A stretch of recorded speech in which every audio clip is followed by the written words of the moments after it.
Diz o Wegener que, e eu acho que tem toda a razão nisso aí, que toda experiência humana real ela é transcendente por natureza. Ou seja, que nós nos vemos sempre colocados dentro, como partes integrantes, como participantes de uma realidade que nos aparece primeiro em perspectiva. Ela não vem desordenadamente, ela vem com alguma ordem, ou, vamos dizer, com várias ordens entrecruzadas que você percebe de algum modo. E segundo, essa experiência não tem um limite. Ela sempre, a partir de de uma certa distância, ela desaparece dentro de um ilimitado. Mas você sabe que esse ilimitado está presente. Nós sempre sabemos. É muito importante esse ponto, porque toda a psicologia do século XIX, do primeiro metade do século XX, sempre raciocinando a partir do negócio que eles chamam dados dos sentidos, né? Imagina que nós estamos, em primeiro lugar, num universo constituído de dados dos sentidos. E que tudo mais o que nós supomos para além dos dados dos sentidos é uma criação, é uma dedução que nós fazemos. Ou seja, nós experimentamos em primeiro lugar o mundo físico, o mundo dos sentidos, e depois especulamos o que está para lá. Tá certo? Eu digo, bom, isso foi repetido tantas vezes que nos parece bastante lógico, mas quando você vai examinar direitinho, isso é impossível. Por quê?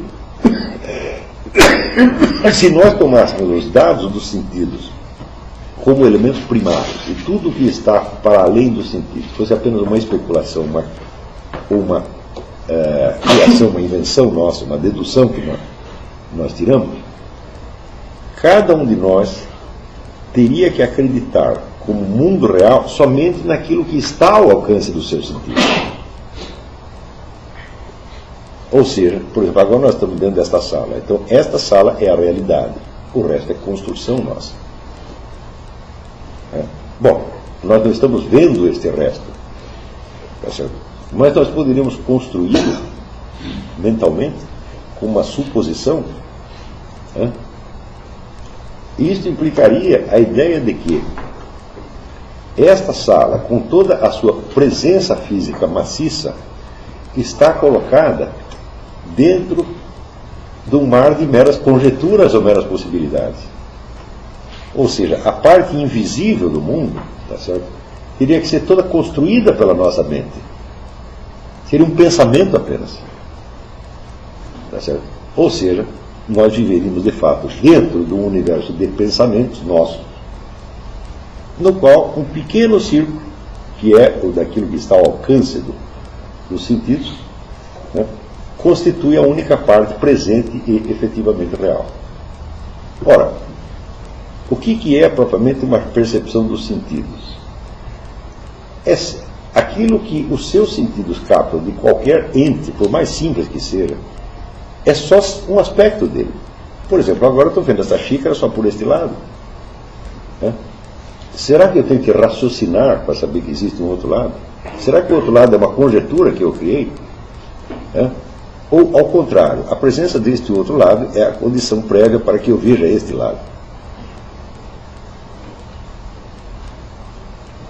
Então, note bem que a presença deste invisível, este é o dado primário.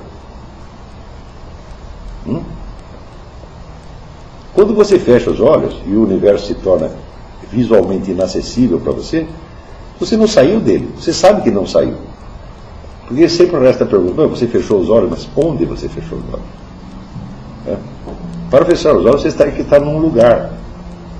Porque o olho também está num lugar em relação ao restante do seu corpo. Você está entendendo?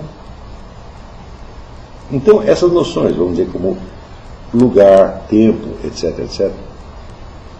Claro que elas são, por um lado, são categorias do nosso pensamento. Mas elas são a estrutura real da experiência. Está entendendo? Na qual a percepção sensível é um pedacinho que você recorta só para fins, vamos dizer, mais imediatos. Mas não é que você vive num mundo de certeza e incertezas, onde a única certeza é a percepção sensível. Isso seria absolutamente impossível, porque a percepção sensível jamais nos dá nada completo.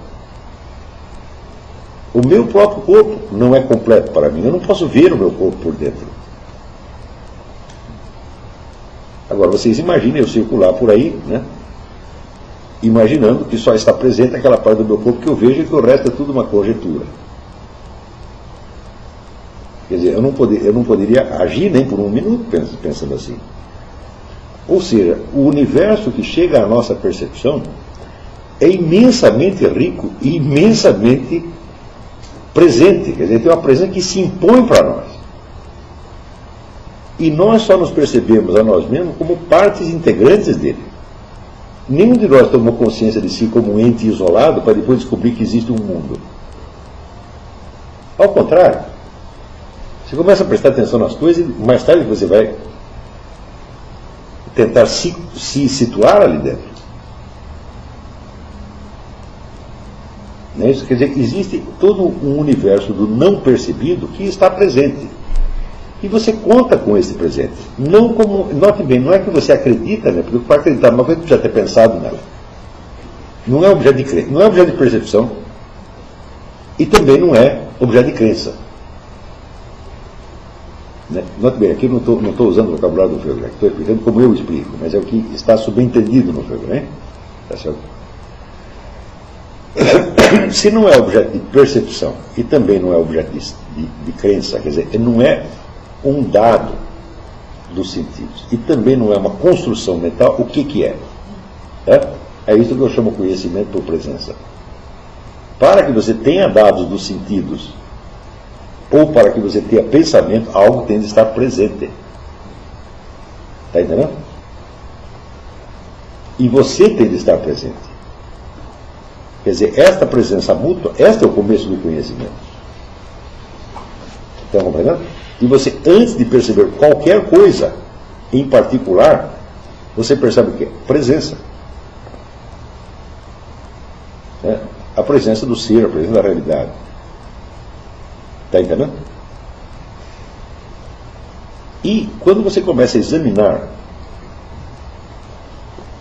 o conjunto do que você precisa saber para você ter a mais mínima percepção sensível, é que você percebe a imensidão desse conhecimento por presença. Por exemplo,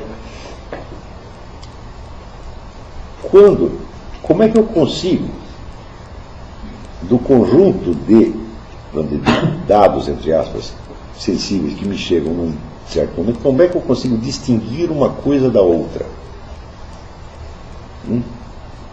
Como é, por exemplo, agora estou olhando aqui, tem um copo, tem a câmera e tem o cidadão atrás, uma pessoa atrás. Como é que eu sei que esse copo não é parte da pessoa? Tudo isso está me chegando junto. Não é isso? Veja, um bebê que estende a mão para pegar a chupeta que está em cima do berço, ele sabe que a chupeta não é berço. Como é que ele faz essa distinção? Isso é um dado dos sentidos? Fala, não é. Ele sabe que ele pode pegar a chupeta sem que o berço saia do lugar. Ele não pretende trazer o berço junto. Está entendendo? Isso não é uma percepção visual. Você saber que uma coisa não é parte da outra não é uma percepção visual, mas é um pressuposto da possibilidade da própria percepção visual. Está compreendendo?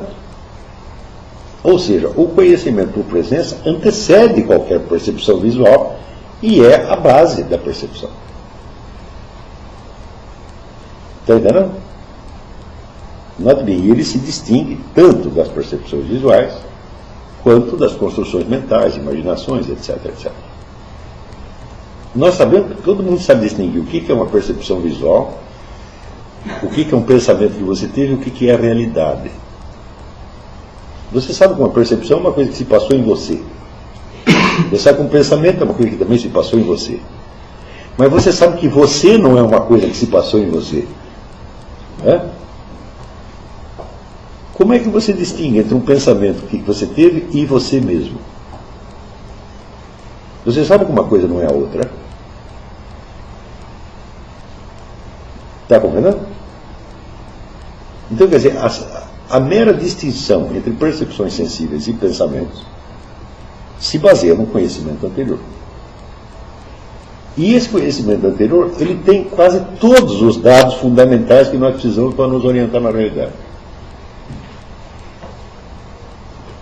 Tanto que, se você perder o uso de um dos sentidos, você conserva essa percepção. E se você perder totalmente o controle dos seus pensamentos, você ficar completamente maluco, você continua também tendo. O sujeito mais louco que ele esteja, ele sabe que ele está em algum lugar. Ele pode não saber onde ele está. Então, o louco pode confundir, o esquizofrênico pode confundir você com ele. Mas a possibilidade dessa confusão se baseia numa distinção prévia. Está entendendo? Ele sabe que são pessoas. Está entendendo? Ele não vai confundir você com a mesa. Eu nunca vi, eu já vi muito louco, mas nunca vi um sujeito tão louco que ele confundisse pessoa com coisa. Quer dizer, mesmo no pior estado cognitivo que você pode imaginar, esse conhecimento por presença está lá. Está entendendo? É difícil você lidar com ele intelectivamente, por quê? Porque é difícil você lidar intelectivamente até com coisas simples como percepções sensíveis. Quando você tenta expressar verbalmente uma percepção sensível, você vê a dificuldade. Por exemplo, se você está sentindo calor ou frio, estou sentindo frio. Ele pergunta, que tipo de frio você está sentindo? Você sabe disso, faz diferentes tipos de frio, Nem todas as sensações de frio são iguais. Tem uma diferença qualitativa. Diga isso, expresse isso. Você não consegue. Quer dizer, uma coisa tão maciça quanto uma percepção sensível é, na verdade, indizível. Está certo? Isso quer dizer que quando nós mais ou menos nos orientamos no mundo das percepções sensíveis, sobre as quais nós falamos, quando a pessoa diz, estou sentindo frio, estou sentindo dor, etc, etc. Você sabe se orientar nisso, não porque a pessoa te explicou, e não porque os nomes que elas deem das coisas sejam muito precisos, mas porque você está se orientando dentro de um universo de realidade que é o mesmo da pessoa, e que os dois conhecem, e que não precisam dizer por quê, porque conhecem. Está entendendo? Então, o mundo do conhecimento que está abaixo da percepção sensível, abaixo do pensamento e, sobretudo, abaixo da linguagem. E que é o que nós chamamos de realidade. Está entendendo? Então, praticamente ao longo de toda a história da filosofia, raramente a filosofia examinou a realidade. Ela examinou as percepções sensíveis, examinou a linguagem, examinou a memória, examinou mais isso. Agora, a realidade está pressuposta em tudo isso. Não é isso? Então, Platão, ele deu um conceito chave para isso aí, que é um conceito muito usado pelo Frege, que é o conceito da metaxe. Metaxe quer dizer a participação, é o entremeio. Quer dizer, nós estamos no meio de alguma coisa. Nós não estamos isolados, tá certo? Quer dizer, a realidade não está diante de nós, não está fora de nós, nem dentro, nem está diante nem atrás, não está fora de nós, nem dentro. Mas nós estamos no entremeio, esta participação na realidade. No entanto, eu posso dizer que a realidade me transcende completamente? Também não posso dizer, porque esse conceito não se aplica. Na verdade, se você pegar o conjunto da realidade, você não pode dizer que ela me contém, porque existe em mim um elemento diferencial, que não faz parte da realidade, mas que é propriamente meu. Por exemplo, aquilo que eu estou vendo, vamos supor que eu morra nesse mesmo instante. Tudo que eu estou percebendo agora vai sumir. As coisas que eu percebi continuam no lugar, mas aquela percepção sumiu. Está entendendo? Essas percepções também são reais, também são parte da realidade, mas não são parte da realidade enquanto tal, são parte da realidade através de mim. Está entendendo? Então, vamos dizer, esta participação intensa, permanente e ininterrupta na realidade, né, é o que em geral a filosofia esqueceu. E eu acho que o negócio chega ao supra-sumo da loucura a partir do momento em que você quer reconstruir a realidade a partir das percepções sensíveis. Digo, não dá, porque as percepções sensíveis já são apenas uma seleção que você já fez, né, de pontos da realidade no qual você está prestando atenção. Não há nada mais subjetivo do que as percepções sensíveis. Elas são subjetivas pelo simples fato de que elas aconteceram a um sujeito. Então, reconstruir a realidade a partir das percepções sensíveis é tão impossível quanto reconstituir a história da humanidade a partir da minha pessoa.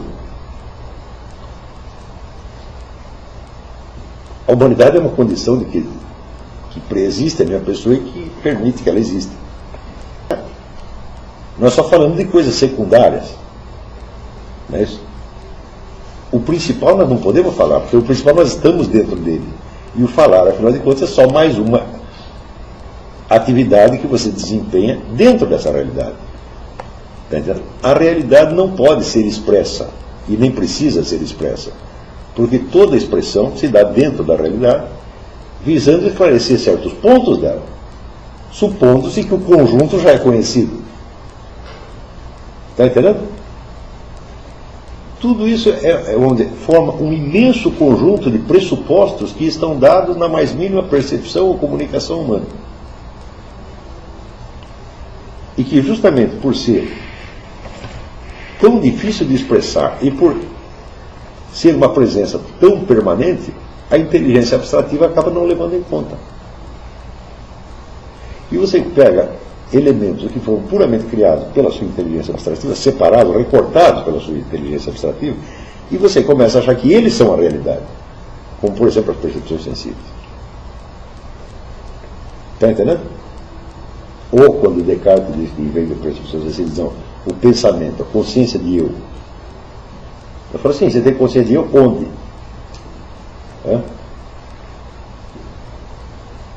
Se você estivesse em lugar nenhum, você não teria consciência de eu de coisíssima nenhuma. Se você vive em algum lugar, é preciso estar em algum lugar.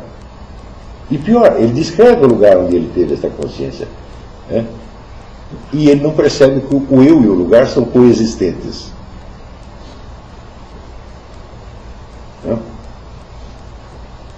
Então, você não pode reconstruir o mundo a partir da percepção sensível, não pode reconstruir o mundo a partir da consciência do ego cogito. Por quê? Porque você recortou essas coisas de dentro da realidade. Está entendendo? Quer dizer, se você recortou, você abstraiu, você separou um pedacinho. Não é isso? Ora, para que reconstruir o todo a partir do pedacinho, se foi você mesmo que o recortou do todo? Se você recortou do todo, você conhecia o todo. Está compreendendo? Então, vamos dizer, nesse sentido, a limitação, não só da percepção humana, mas da percepção, da linguagem, do pensamento, do conhecimento humano, não resultam de uma deficiência do ser humano, mas elas são a própria natureza da percepção. O que é eu perceber alguma coisa? Se eu percebo vocês aqui neste momento, é porque eu estou aqui. Não é isso? Então, essa percepção é uma coisa que acontece para mim num certo lugar. Mas o que eu estou percebendo, só eu estou percebendo. Eu estou vendo vocês daqui, vocês estão me vendo daí. Tá certo? Então, isso aconteceu somente para mim e aconteceu dentro de um cenário que não é meu pensamento. É um cenário que me foi dado. Está entendendo? Então, isso não é uma coisa que dizer, toda percepção é necessariamente subjetiva. Tão subjetiva quanto um pensamento. E como é que eu sei, que existe um mundo exterior fora do meu pensamento? Eu digo sim, porque você já estava antes no mundo exterior antes de ter essa ideia. Se você não estivesse no mundo exterior, você não poderia colocá-lo em dúvida. Você não estaria em parte alguma. E a coisa que não aconteceu em parte alguma, não aconteceu. Está entendendo? Quer dizer, tudo aquilo que é subjetivo, justamente por ser subjetivo, afirma a existência da realidade dentro da qual ele está. No mesmo instante. Porque essa realidade é prévia a qualquer percepção ou afirmação.